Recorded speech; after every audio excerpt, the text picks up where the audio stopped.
So, to tell you a bit about how I feel about badgers, I decided to bring you to my local badger set.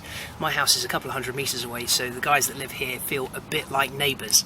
This is a classic badger set. The hole is much bigger than you get from a rabbit, and out the front of it there's going to be a big spoil pile, which is where everything that's been dug up from inside the set has been dumped.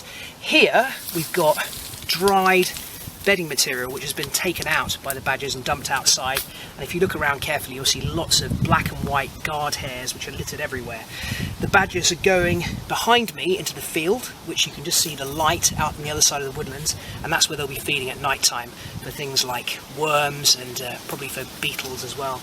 And I very rarely see these badgers unless I put my camera trap out, because they're mostly active by night. But I have seen on my camera trap these badgers coming out of the set, running around, having a good sniff around, playing with each other, sometimes grooming, and I have to say I'm absolutely smitten by them.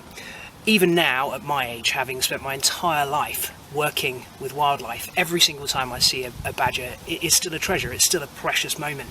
And I think that's probably because, you know, we've lost so many of our big carnivores here in this country. We've hunted out the wolves and the bear, and actually all that really remains is the weasel family, the family that the badgers belong to. So we've got otters, weasels, stoats, and probably the king of them all, certainly the heaviest, is the badger.